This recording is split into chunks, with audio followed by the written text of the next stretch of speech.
오늘 본문 이사야 55장 6절부터 11절까지의 말씀을 저와 여러분이 같이 한 목소리로 함께 봉독하시겠습니다. 너희는 여호와를 만날 만한 때에 찾으라. 가까이 계실 때에 그를 부르라. 악인은 그의 길을, 불의한 자는 그의 생각을 버리고 여호와께로 돌아오라. 그리하면 그가 긍휼히 여기시리라. 우리 하나님께로 돌아오라. 그가 너그럽게 용서하시리라. 이는 내 생각이 너희의 생각과 다르며 내 길은 너희의 길과 다름이니라.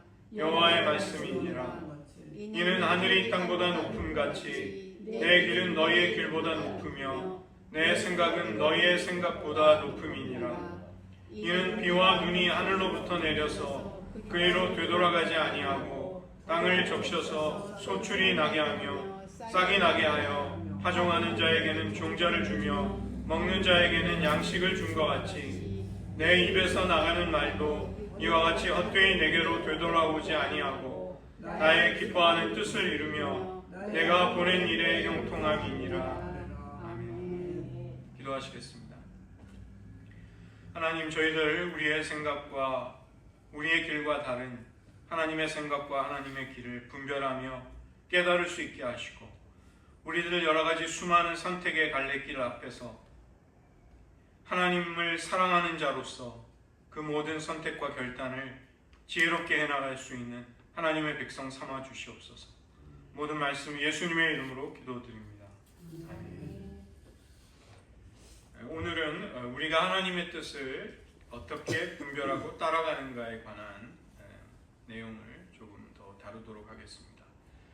사막 교부들의 영성은 그들이 사막, 한적한 곳, 외딴 곳, 에레모스로 나아갔다는 데 있습니다.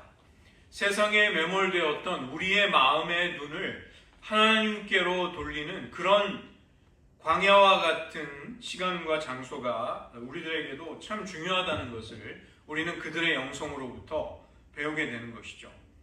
만약에 가능하다면 우리는 몇 시간이라도, 한나절이라도 가족이라든가 일상으로부터 훌쩍 좀 떨어져서 하나님께만 홀로 머무를 수 있는 그런 교제의 시간을 가질 수 있다면 좋을 것입니다.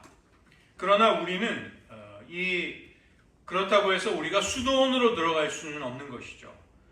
우리는 우리의 현실 속에서 하나님을 사랑하고 섬기며 또 믿음의 투쟁을 해나가고 있는 것입니다. 우리가 묵상을 하고 침묵을 훈련한다는 것이 마치 오아시스에 들어가서 유유자적하게 세상과 상관이 없이 그런 시간을 보내는 것을 결코 기독교 영성의 길이라고는 할 수 없는 것입니다. 도리어 우리는 우리의 팍팍한 현실, 우리에게 있어서 사실은 또 다른 사막이라고 할 수 있는 삶의 한복판에서 일상의 관심사, 또 내가 해야 할 수많은 일들, 당면하고 있는 문제를 하나님 앞에 펼쳐놓고 아뢰고 주님의 음성을 들으면서 그 모든 것들을 뚫고 나가는 삶, 헤쳐나가는 삶이 보다 우리의 실제 삶과 가깝다고 할 수 있겠습니다. 이 베네딕트 수도의 수도사였던 안셀름 그린이라는 영성가가 있는데 이분은 이러한 삶의 태도를 아래로부터의 영성이라고 불렀습니다. 그 사람이 쓴 책의 제목도 바로 동일한 책의 제목입니다. 우리가 현실을 회피하는 것은 옳은 태도가 될 수 없는 것이고 영적인 우회로 바이패스를 만드는 것에 불과한 것이죠. 우리가 거기에서 평안을 얻어도 그것은 가짜 평화이고 우리가 정말 감당해야 할 고난을 피하는 바람직하지 않은 모습인 것입니다. 우리는 우리가 지금 마주하고 있는 어려움들을, 문제들을 그걸 가지고 하나님께로 나아가야 하는 것이죠. 그래서 아래로부터의 영성이라는 것은 하나님께서 우리를 성경이라든가 교회를 통해서만 인도하시는 것이 아니라 우리들 자신, 우리의 생각과 느낌들, 우리의 연약함, 우리의 꿈과 희망과 동경하는 바, 우리의 상처와 나약함들을 통해서도 우리를 이끌고 가신다는 것입니다. 그래서 우리가 우리 자신의 연약함이라든가 고통스러운 현실을 외면하지 말고 그것들도 품고서 그걸 가지고서도 하나님 앞에 나아가 묵상할 수 있어야 하고 영적인 성숙이 그런 과정 속에서 이루어지게 됩니다. 사마귀 교부들도 인간이 가지고 있는 고통을 통해서 하나님께 나아갈 수 있다는 것을 잘 깨달을 수 있었습니다. 저희가 나중에 이제 그 Seven Deadly Sins, 치명적인 7가지 죄에 대해서 다루겠지만 그것을 이제 사막에 가서 묵상했던 사막 교부가 에바그리우스 폰티쿠스라는 분입니다. 이분은 이야기하기를 만약 내가 하나님을 알고 싶다면 먼저 너 자신에 대해서 알도록 하라.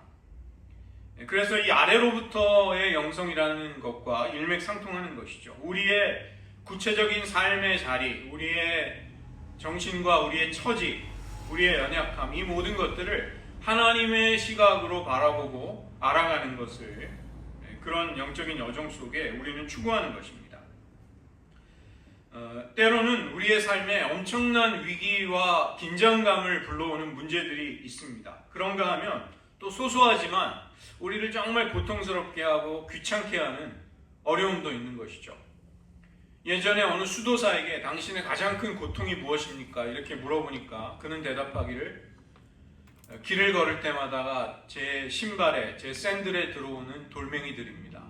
그것이 저를 말할 수 없이 괴롭게 만듭니다. 이렇게 대답을 했다고 합니다. 우리의 삶은 항상 무언가를 결정해야 하고 결단해야 하고 헤쳐나가야 하는 어려움들을 피할 수가 없는 법입니다. 젊은이들이라면 직업이라든가 배우자를 선택해야 하고 인생의 후반에는 우리에게 닥쳐오는 질병과 연약함, 또 죽음으로 인한 가슴 아픈 이별의 문제들을 우리는 직면하게 되는 것이죠. 우리는 주위 사람들과 잘 지내고 싶고 부끄럽지 않은 모습으로 삶을 마무리하고 싶은 소망 같은 것들이 있는 것입니다. 이것들이 우리에게 결단을 요구하고 있고 또 때로는 어떤 것들은 우리가 견뎌내야 하는 문제들이기도 한 것이죠. 그것이 무엇이든 간에 우리는 그 모든 것들을 가지고 예수님께로 나아갈 수 있는 것입니다. 그래서 우리가 가진 실제적인 문제를 주님께로 가지고 가서 묵상하면서 주님의 의견을 듣고자 하는 것을 주제의 묵상이라고 부릅니다. 이것이 기도의 종류인 것이죠. 우리가 익숙하게 청원의 기도, 부르짖고 간구하는 기도와 이 주제의 묵상은 비슷하지만 다르다고 할 수 있습니다. 우리는 원하는 바를 주님께 간절히 구해야 하고 예수님께서 우리의 간구보다 더 아름답게, 더 완전하게 우리에게 그 모든 간구의 응답들을 되돌려 주시기를 바라고 있는 것이죠. 주님 앞에 거룩한 척, 점잖은 모습으로 성숙한 그런 가장을 할 필요가 없는 것입니다. 어린아이처럼 매달릴 수도 있고 유치하게 조를 수도 있고 떼를 쓸 수도 있고 부르짖고 정말 우리의 정말 안 좋은 성질을 주님 앞에서는 사실은 폭발하면서라도 우리의 마음을 다 토해내는 것, 사실은 그것이 더 진실한 기도인 것입니다. 절박한 가운데 기도해본 분은 모두 다 그렇게 해보신 경험이 있으실 것입니다. 누가복음 18장에 나오는 과부와 같이 그렇게 구하라. 예수님은 우리에게 기도의 정신과 태도를 그렇게 가르쳐 주셨습니다. 그만큼 간절함으로 구하라는 것입니다. 시편에는 온갖 형태의 기도가 가득한데 장엄하고 거룩하고 아름다운 기도도 있지만 정말 온갖 감정의 밑바닥을 쏟아내는 그런 기도들이 있습니다. 내가 죽는다면, 내가 산자의 땅에 있지 못한다면 누가 당신을 찬양할 수 있습니까? 그러니까 저를 살려주십시오. 이렇게 간구하기도 하고 원수들 위로 숯불이 떨어지게 하시고 그들이 웅덩이에 빠지게 해주십시오. 저들의 어린 것을 반석 위에 맺혀 주십시오. 저주시편, 그런 것도 나오죠.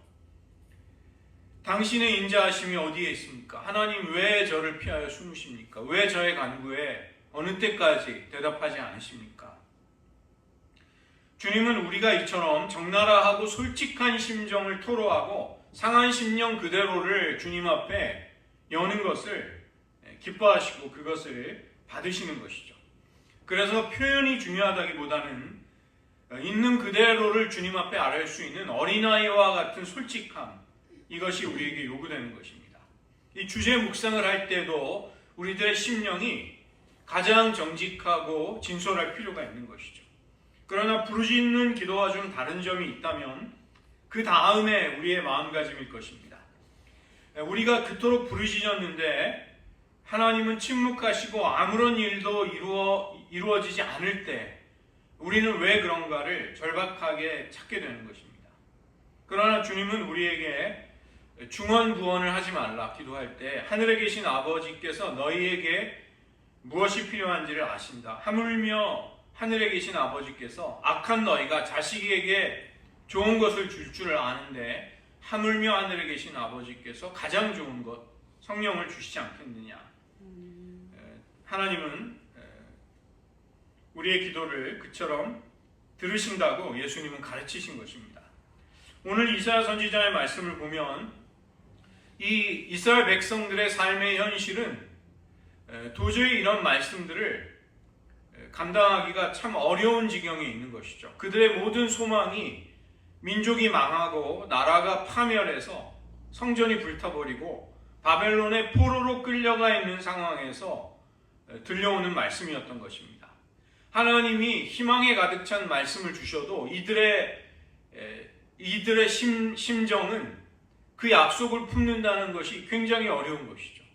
우리가 망해가지고 70년을 이 이방 땅에서 살고 있는데 하나님은 회복을 약속하시고 나에게 귀를 기울이고 나에게 청종하면 너희의 영혼이 살리라 좋은 것을 먹으리라 이런 하나님의 회복에 관한 소망의 약속들이 이들에게는 현실감 있게 느껴지지 않았던 것입니다. 그러나 하나님은 계속해서 나를 찾고 부르짖으라 말씀하시고 나의 길이 너희들의 길과 다르고 나의 생각이 하늘이 땅보다 높은 같이 차원을 달리한다. 이것을 말씀하시는 것이죠. 우리가 주제 묵상을 할 때 우리가 그 하나님 앞에 이제 뜻을 묻는 기도를 드릴 때 우리가 부르짖을 수도 있고 우리의 심령을 토할 수도 있습니다. 그리고 그 결과에 상관없이 우리는 우리의 심령을 마음을 가라앉히고 성찰을 해야 하는 것이죠. 이 성찰을 한다는 것은 곧 분별의 문제가 있는 것입니다.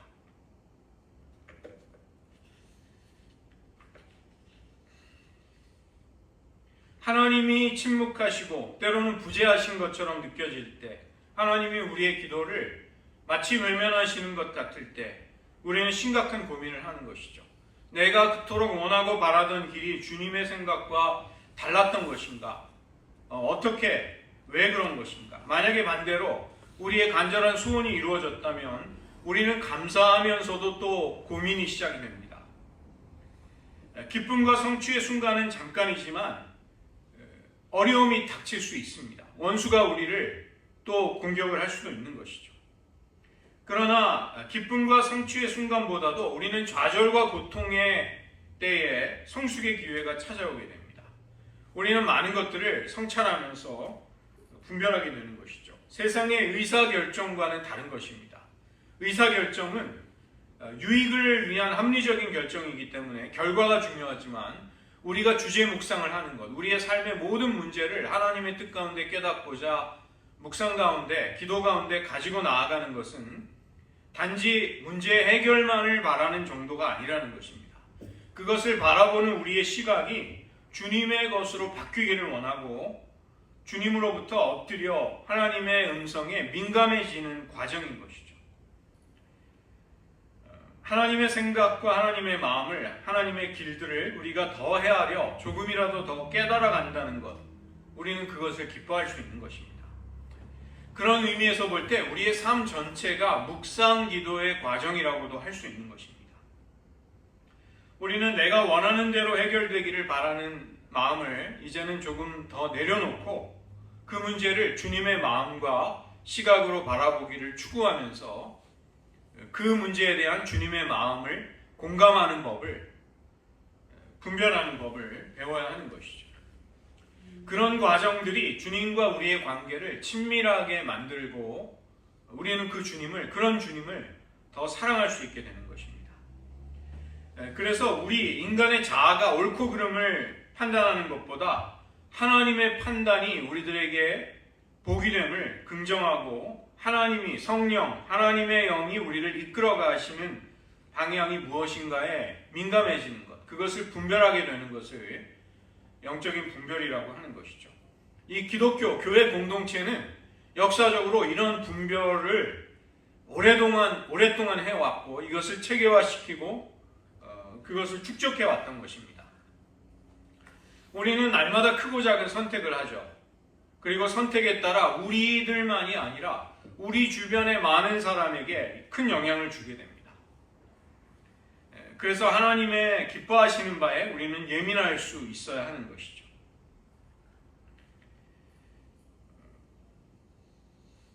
어떤 과정을 거쳐서 주님의 뜻을 깨달아가는가, 이것이 내가 정말 올바르고 제대로 선택을 하느냐 못지않게 거기에 포함이 되어 있는 과정인 것입니다. 그래서 분별이 성숙해진다는 것, 이것은 하루아침에 얻어진다기보다 오랜 기간 묵상과 동행 속에서 우리 안에 조금씩 자라가는 것입니다. 이냐시오, 로욜라의 이그나티우스는 이것을 사랑의 분별이라고 불렀습니다.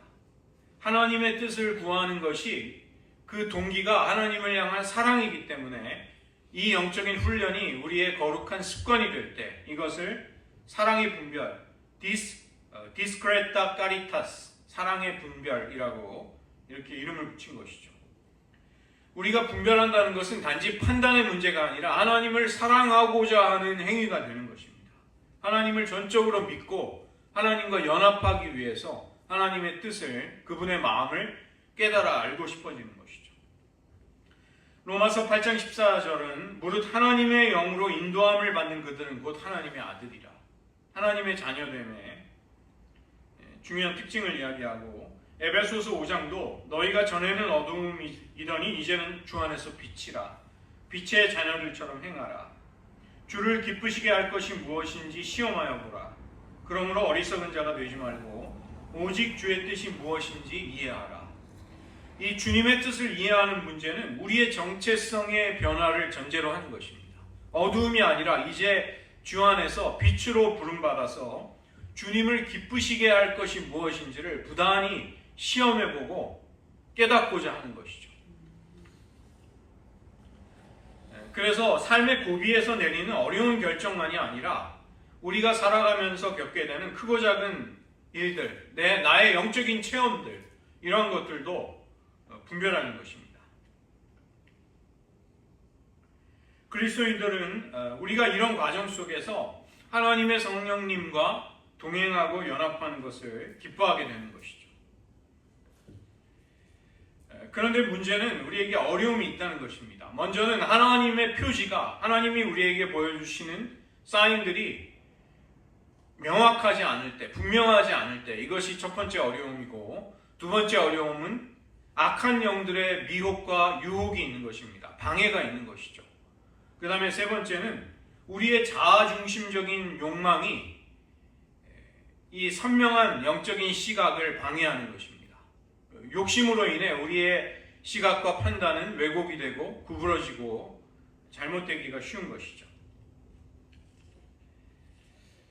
우리 주변에서 또 우리 여러분 살아가시면서 하나님의 음성을 들었다고 하는 사람들의 오류들, 실패들을 많이 봤습니다. 우리들 안에도 사실은 그런 부분이 있는 것이죠. 엉뚱한 길로 하나님의 음성을 들었다고 하면서 사람들을 몰아가기도 하고 잘못된 권위를 남발하는 사람들도 있습니다. 하나님이 언제 어떻게 말씀하시는가? 내가 하나님을 체험했다면 그것이 정말 성령의 임재 가운데 이루어진 것인가? 내가 들은 하나님의 음성은 정말 하나님으로부터 말미암은 것인가? 아니면 나의 욕심에서 나온 것인가? 이러한 것들을 우리는 진지하게 분별할 필요가 있는 것입니다. 차라리 직접 하나님이 좀 나서서 분명히 말씀해 주실 수 없으십니까? 어떻게 살아가야 할지 우리가 이렇게 분별의 인도를 받는 과정이 아니라 정말 1번부터 100번까지 매뉴얼로 다 정리돼서 그것만 따라가면 되도록 그렇게 하지 않으십니까? 그런데 하나님은 그렇게 하지 않으신다는 것입니다. 우리를 함부로 이래라 저래라 지시를 내리는 대상으로서가 아니라 우리를 자녀로 대하시는 것이죠. 자녀의 인격이 존중된다는 것은 성장함에 따라 자신의 필요, 자신의 꿈과 자신의 선택을 존중받는 것입니다. 그리고 그렇게 갈 수 있도록 돕는 것이 진정한 사랑인 것이죠. 하나님은 함부로 일방적으로 지시하시기보다 우리에게 세미한 음성 가운데 주님의 뜻을 분별하도록 하십니다. 그리고 그것을 따라가는 우리의 발걸음을 주님은 기뻐하시는 것이죠. 이것이 예수님과 인격적인 관계를 맺고 주님과 동행하는 삶의 중요한 특징인 것입니다. 우리 주변에 이 하나님의 음성을 듣는 사람이 필요한 이유인 것이죠. 또 우리에게 성숙한 지도자가 필요한 절실한 이유이기도 한 것입니다. 오늘날 이 교회의 역사를 보면 하나님의 음성을 분별하고자 했던 여러 가지의 영적인 전통들이 있는데 오늘 제가 두 가지를 소개해드리고 싶습니다. 하나는 이 로열라의 이냐시오가 영적인 분별을 하는 그가 제안한 원칙이 있고, 또 하나는 퀘이커를 이단이라고 생각하시는데 이단이 아닙니다. 이단은 아닙니다. 퀘이커 소수종파 주류 교회가 아니라 마이너 교회이기 때문에 그런 것이죠. 퀘이커 교도들은 이 클리어니스 커미티라고 해서 이제 함께 공동체의 지혜를 통해서 영적인 분별을 하는 그런 전통이 있었던 것입니다. 이 로열라의 이냐시오 로열라의 분별의 법칙은 성령의 인도 속에 우리가 성령이 우리를 하나님을 따르고 사랑하는 영혼에게 기쁨과 확신을 주실 때, 평안을 주실 때 그것을 성령의 위로라고 불렀습니다. 컨솔레이션이라고 부르고, 그 다음에 메마른 정서, 고독과 또 반대되는 여러 가지 방해를 경험할 때 그것을 데솔레이션, 고독, 황폐하고 메마른 심령 이렇게 불렀던 것이죠. 이제 이런 것들을 분별하면서 하나님의 뜻을 분별하는 원칙들을 세운 것입니다. 그의 이제 분별의 원칙들은 굉장히 방대한데 그것을 이 짧은 시간에 다 소개할 수는 없고, 오늘 이제 제가 소개해드리고 싶은 훈련에 관한 가이드에 제가 조금 내용을 넣어드렸습니다. 이 이냐시오 로열라가 우리들에게 조언해 주는 것은 하나님의 인도가 무엇인가에 대해 그 표식이 불분명할 때 세 가지의 상상력을 사용해 보라 이렇게 당부한 것입니다. 그 첫 번째는 다른 사람들이 우리에게 와서 충고해 주듯이 우리의 문제를 한번 대해보라. 그걸 나의 문제로 여기지 말고 누군가가 와서 나에게 충고해 준다면 그게 어떤 결정이 될까? 그게 내 문제가 아니라 내가 누군가에게 정말 지혜롭고 올바른 조언을 해준다면 내가 그것에 대해 어떤 생각을 할까? 이것을 먼저 상상해 보는 것이죠. 두 번째는 내 자신이 죽음의 순간에 누워있다는 상상을 하면서 그때 내가 그런 심정으로 어떤 결정을 내릴 것인가? 그 문제에 대해서, 어떤 사안에 대해서 죽음을 맞이하는 그 순간에 내가 과연 그 순간에 어떤 선택을 할 것인가? 이걸 상상해 보라는 것입니다. 마지막에는, 세 번째는 마지막 심판의 날, 내가 하나님 앞에 놓였다는 상상을 하면서 그 순간에 그것이 올바른 판단일지 선택일지를 상상해 보라는 것이죠. 그 다음에 이 퀘이커의 클리어니스 커미티, 명료하게 하는, 클리어하게, 분별을 클리어하게 해주는 지혜로운 영적인 사람들의 커미티가 이제 신도들을 도왔던 것입니다. 신뢰할 만한 경험이 많고 영적으로 성숙한 사람들을 초청해서 그 사람은 자기의 사정을 자세하게 제시하면 이 나머지 사람들은 그의 이야기를 듣고 기도하면서 직설적인 질문을 함으로써 그 사람이 하나님 앞에서 그 문제에 대한 보다 분명한 이해를 얻도록 결정을 하도록 도와주는 그런 모임이었던 것이죠. 이 퀘이커 교도의 방법을 지금 미국의 멘토라고 불리는 파커 파머라는 교육자가 있는데 그 사람이 실루엣 서클, 트러스트 서클이라는 걸 가지고 만들어서 활용을 하고 있습니다. 그 다음에 또 하나는 이 그룹으로 영성 지도를 하는 것입니다. 이것도 이제 요즘 많이 활용이 되고 있고 기독교 공동체 안에서 이러한 방법을 사용하고 있는 것이죠. 그룹 집단 카운슬링 같은 것도 사실은 이런 범주 속에 있는 것입니다. 우리가 이제 어떤 분별을 위해서 지혜로운 멘토, 성숙한 사람을 주변에서 찾기가 어려운 상황일 수 있습니다. 그때 우리는 이런 방법을 그룹으로 하는 하나님의 뜻을 분별하고자 하는 방법들을 잘 활용할 수가 있는 것이죠. 소그룹을 하나님을 향한 순수하고 열정적인 그런 갈망을 가지고 있는 사람들, 믿을 만한 사람이어야 하겠죠. 그런 사람들 소그룹을 만드는데 4명에서 한 8명 정도를, 그래서 정기적으로 2주 내지 4주 정도를 함께 묵상 기도 가운데 이제 정해진 시간에 모여서 분별을 하는 것입니다. 이게 복잡한 게 아니라 약간의 오리엔테이션만 하면 누구나 그런 소그룹을 만들어서 같이 할 수 있는 것이죠. 세련됨이나 많은 지식을 절대로 필요로 하지 않고 겸손하고 열린 마음으로 하나님께 듣고 배우려는 그 중심에 있어서 일치되는 사람들이 이제 함께 하는 것입니다. 이것은 기도 가운데에서 기도로 말하고 기도를 듣고 기도를 나누는 시간이 되는 것이죠. 그래서 영적인 대화와 영적인 교제, 그런 큰 범주 속에 들어가게 됩니다. 나의 지혜나 어떤 이성적인 해법을 제시하는 시간이 아니라 그 시간에 함께 기도하며 주님께 들은 바를 함께 나누는 그런 시간이 되는 것입니다. 하나님의 인도하심이 우리는 타인을 통해서도 공동체를 통해서도 올 수 있다는 것을 겸손히 인정할 수 있다면 이제 이런 방법들을 우리가 잘 활용할 수 있게 되는 것이죠. 이런 시간은 어떤 단지 문제를 해결하는 시간이라기보다 주님 안에서 평생 우정을 맺고 함께 기도를 나눌 수 있는 믿음의 친구를 사귀는 그런 시간도 되는 것입니다. 그래서 실제로 이런 모임을, 이런 소그룹을 가져보면 굉장히 역동적이고 이제 깊은 교제를 할 수 있게 됩니다. 서로를 나누고 서로를 보살피고 상대방의 기도로부터 하나님의 임재를 배워가는 시간이 될 수 있는 것이죠.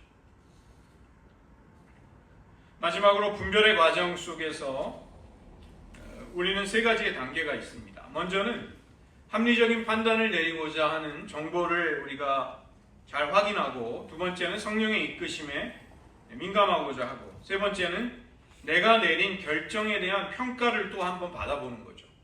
성경 말씀을 통해서, 또 지혜로운 공동체, 성숙한 이들과의 논의를 통해서 해나갈 수 있는 것입니다.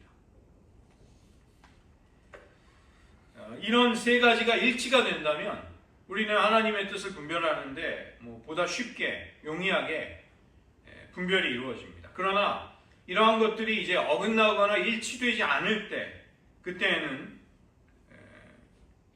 우리에게 조금 더 큰 어려움이 있는 것이죠. 그러나 분명한 것은 하나님의 생각이 우리의 생각과 너무나도 달라서 우리가 상상할 수 없는 차원일 수 있다는 것입니다.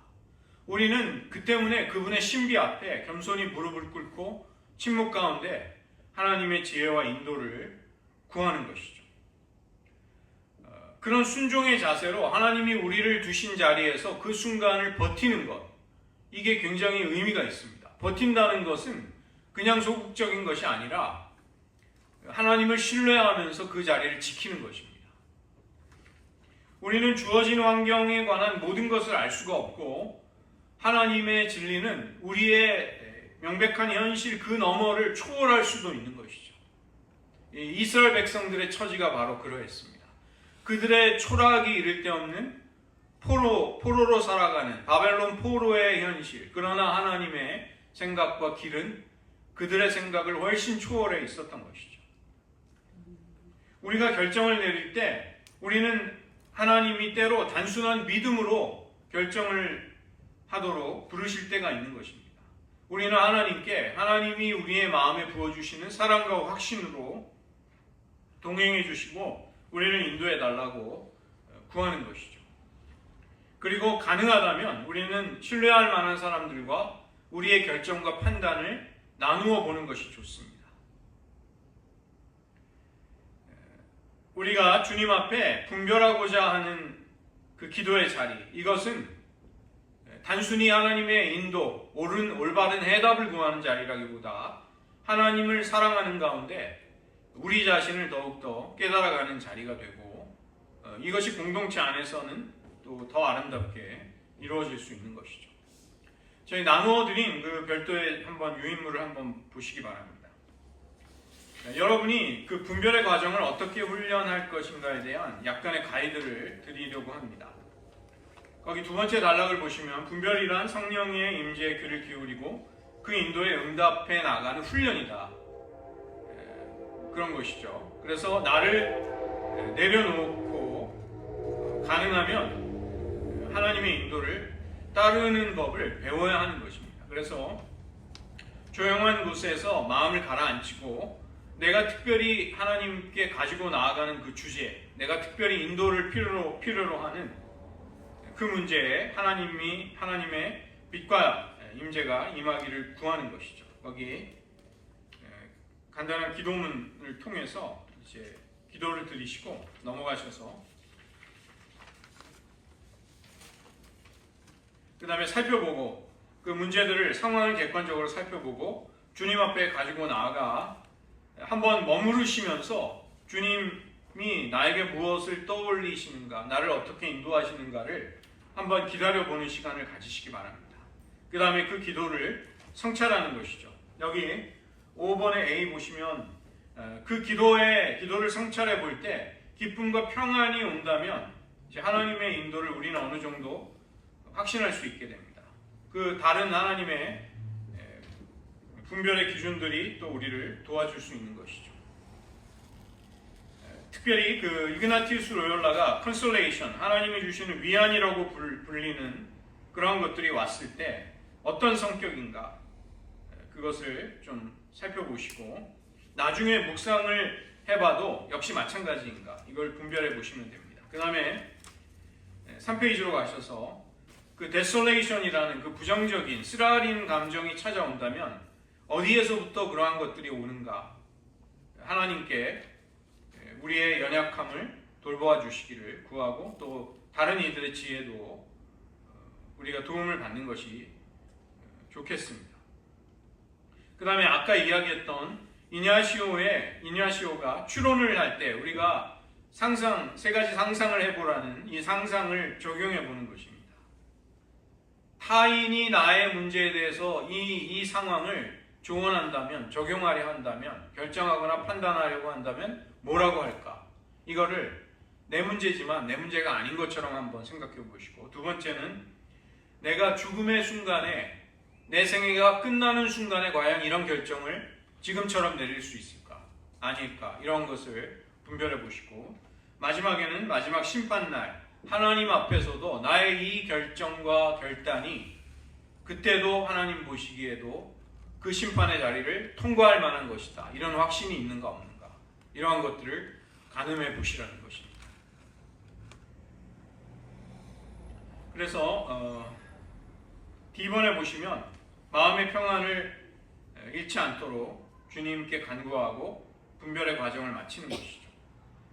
이사야 선지자의 말씀과 같이 하나님의 길과 하나님의 생각이 우리보다 높고 크시다는 것을 확신하면서 하나님의 인도에 우리의 삶을 겸손히 맡기는 것입니다. 그리고 짧은 감사기도로 그런 분별을 해보십시오. 이것이 한 번이 아니라 조금 반복해서 어려운 문제에 대해서는 쉽게 그렇게 선명하게 쉽게 오지 않기 때문에 지속적으로 여러 번 반복해서 해보시는 것이 좋고, 우리가 그런 하나님을 우리의 중심에 모시고 하나님의 인도를 구할 때 하나님은 불현듯 우리들에게 어떤 순간에라도 어떤 계기를 통해서라도 우리에게 깨우쳐 주실 수 있고 우리를 인도해 주실 수 있으실 것입니다. 그래서 이것도 한번 여러분의 삶 가운데 하나님의 인도를 필요로 하는 쉬운 문제에 대해서는 우리가 금방 분별할 수 있겠죠. 그런데 삶의 굉장히 구조적이고 어려운 문제, 쉽게 하나님의 미묘한 그 뜻에 대해 쉽게 길이 잘 보이지 않는 것들에 대해 한번 분별해 보시기를 바랍니다. 이 시간 오늘 말씀을 의지하면서 한번 잠시 기도하고 마치겠습니다. 이사야 선지자는 바벨론의 포로로 살아가는 비참한 포로들에게 하나님의 놀라운 약속과 희망을 이야기해 줍니다. 문제는 이것이 그들의 심령에는 도저히 현실감 있게 다가오지 않는다는 것입니다. 우리도 마찬가지입니다.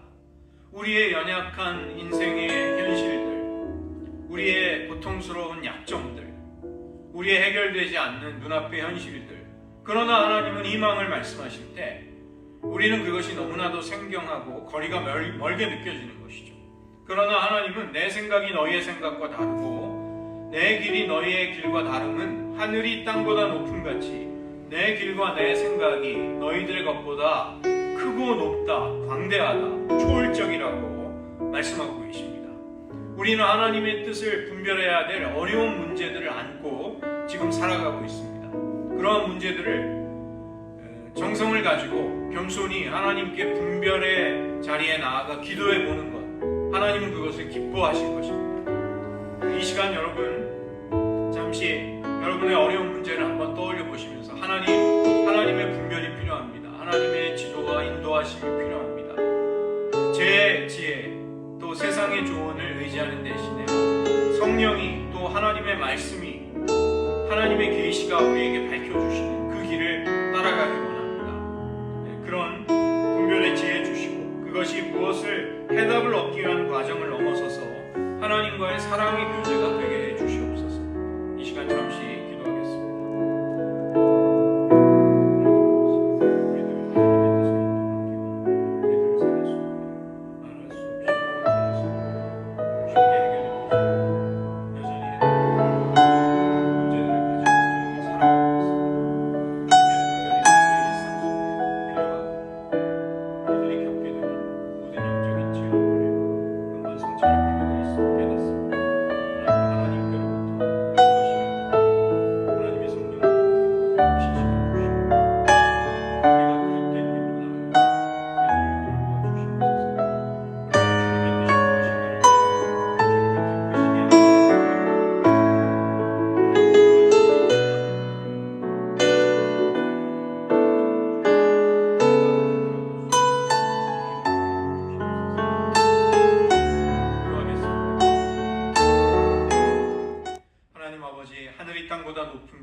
하나님의 길과 하나님의 생각이 우리의 길과 생각보다 높음을 이사야 선지자는 우리들에게 다시금 일깨우고 있습니다. 하나님, 우리가 판단하고 우리가 생각하고 우리가 결정하는 것들이 주님 앞에서 부끄러운 것이 되지 않기를 원합니다. 영원의 시각, 영원의 빛 가운데서 아름다운 것으로 남기를 원합니다. 우리가 그런 결정, 그런 분별을 할 수 있는 하나님의 사람 되게 하여 주시옵소서. 우리를 여전히 고통스럽게 짓누르는 어렵고 구조적인 문제가 수십 년 해결되지 않은 채로 우리들을 따라다니는 경우도 있음을 고백드립니다. 그러나 그러할지라도 우리는 하나님의 변함없는 사랑과 인도하심을 신뢰하면서 주님 앞에 우리의 어려움들, 우리의 일상들, 내가 겪는, 내가 체험하는 모든 영적인 체험들도 성찰하며 분별하기를 원하고 그 때문에 하나님 앞에 나아갈 수 있는 기도와 또 주님과의 교제의 기회를 삼기를 원합니다. 하나님, 우리가 올바른 해답을 얻는 것에 그치지 아니하고 주님과의 사랑의 교제를 모든 사건 속에서, 모든 일들 속에서 날마다 경험하며 살아갈 수 있게 하여 주시옵소서. 모든 말씀 예수님의 이름으로 기도드립니다. 아멘.